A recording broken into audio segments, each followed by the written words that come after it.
गुस्से में लिया गया बदला ही न्याय है तो फिर अदालतें किस लिए हैं, संविधान किस लिए है और कानून की पूरी प्रक्रिया इस देश में किसके लिए है। मान लीजिए मारपीट करने वाला वह आरोपी जिसे जूतों की माला पहनाकर अपमानित कर पुलिस ने सजा दी, अगर वो व्यक्ति कल अदालत से निर्दोष साबित हो जाए तो क्या वही पुलिस अपने गले में जूतों की माला डालकर सड़कों पर अपना जुलूस निकालेगी? क्या ऐसी ही सजा हम उन पुलिसकर्मियों को दे सकते हैं यदि कोई भी पुलिसकर्मी हमारे साथ दुर्व्यवहार करता है? जिस दिन न्याय गुस्से से होगा उस दिन कोई भी सुरक्षित नहीं रहेगा, न आम आदमी और न ही वर्दी वाले। कानून का शासन सभी के लिए बराबर होना चाहिए, चाहे अपराधी हो, रक्षक हो।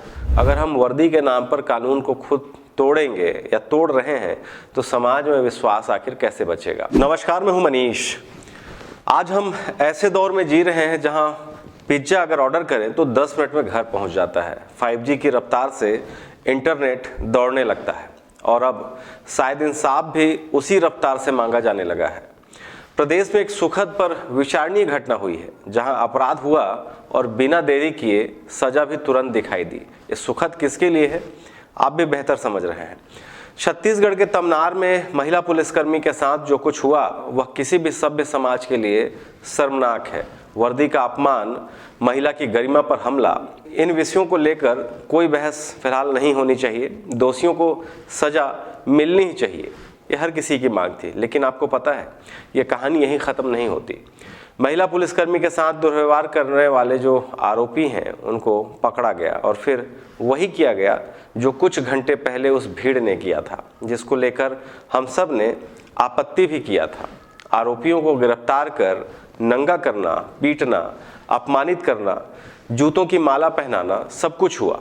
फर्क सिर्फ इतना था कि कुछ समय पहले हाथ जो था वो भीड़ का था, अब ये हाथ वर्दी वालों के हैं।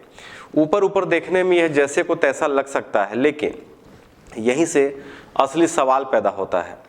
मुझे ये सारा घटनाक्रम देखकर यही लगने लगा कि बहुत अच्छा हुआ जो तमनार में तुरंत बदला ले लिया गया। न कोई कोर्ट कचहरी का चक्कर, न वर्षों का इंतजार, फैसला ऑन द स्पॉट। यानी आपने पुलिस के साथ हुज्जतबाजी की, उन्होंने आपको बीच सड़क पर नंगा करके कालिक पोत कर सड़क में घुमा दिया। तो इस हिसाब से यदि कोई भी पुलिसकर्मी आप पर हाथ उठाए, आपको फर्जी केस में उलझाए, बेवजह आपको तंग करे, तो आप न्याय के लिए ज़्यादा इधर उधर मत भागिए। कोई भी जिले में जो आला अफसर हैं उनके चक्कर मत काटिए। बस मौका देखिए और जैसे को तैसा वाला जवाब दे दीजिए, यानी सीधे पुलिस वालों पर हमला बोल दीजिए। फैसला ऑन द स्पॉट, कहीं कोई बात ही नहीं रहेगी। अब आप खुद ही सोचिए, हाल ही में कांकेर में घटी घटना जहां पुलिस ने लाठियां बरसाई, बलरामपुर की घटना को याद करिए जहां चोरी के आरोप में लाए युवक की पुलिस की कस्टडी में मौत हो गई। यहां जान भी चली जा रही है पुलिस वालों के कारण, जिसमें न्याय की मांग कर रहे परिजनों को, खासकर महिलाओं को लात से मारा गया। और एक नई बात यह भी थी कि यहाँ महिलाएं ही महिलाओं को लात से मार रही थी।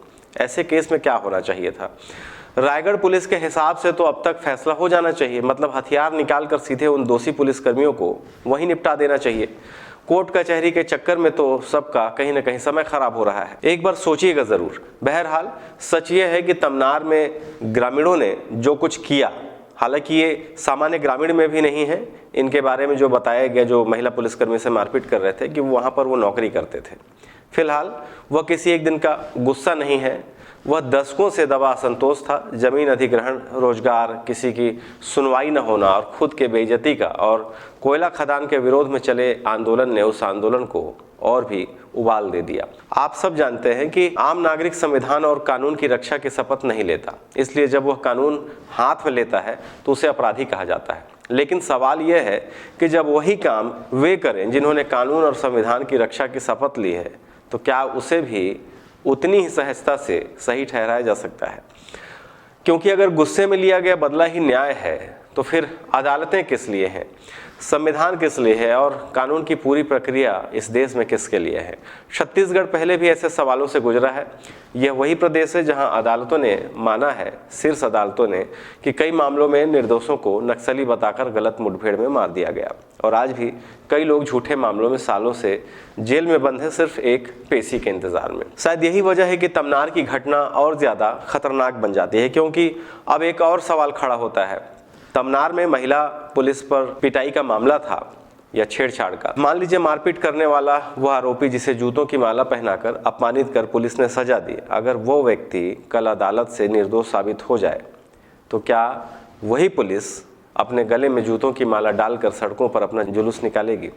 ये रायगढ़ के पुलिस अधीक्षक को जरूर बताना चाहिए, क्योंकि जैसे को तैसा की यह व्यवस्था अब कोई भीड़ नहीं, खुद पुलिस लागू करती हुई दिखाई दे रही है।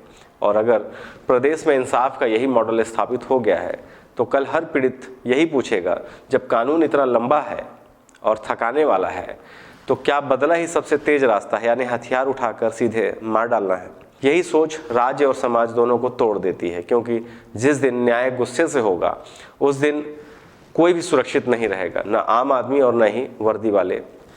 आज तमनार में जो कुछ हुआ वह सिर्फ एक घटना नहीं है, वह एक चेतावनी है। यह याद दिलाता है कि कानून का शासन सभी के लिए बराबर होना चाहिए, चाहे अपराधी हो, रक्षक हो। अगर हम वर्दी के नाम पर कानून को खुद तोड़ेंगे या तोड़ रहे हैं तो समाज में विश्वास आखिर कैसे बचेगा? अब फैसला हमें ही करना है, हम कानून के साथ खड़े रहेंगे या एक हाथ अन्याय एक हाथ फैसला वाले राह पर चलेंगे? ये सवाल सबके लिए है और इसका जो जवाब है उससे फिलहाल टालना भविष्य में और खतरनाक साबित हो सकता है। समय आ गया है कि हम सब मिलकर कानून की गरिमा बचाएं, ताकि न्याय सचमुच न्याय रहे, न गुस्से का प्रतिशोध, न बदले की आग।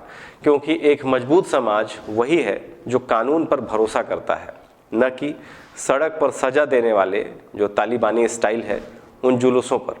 कमेंट करके जरूर बताइएगा कि क्या ऐसी ही सजा हम उन पुलिसकर्मियों को दे सकते हैं यदि कोई भी पुलिसकर्मी हमारे साथ दुर्व्यवहार करता है तो।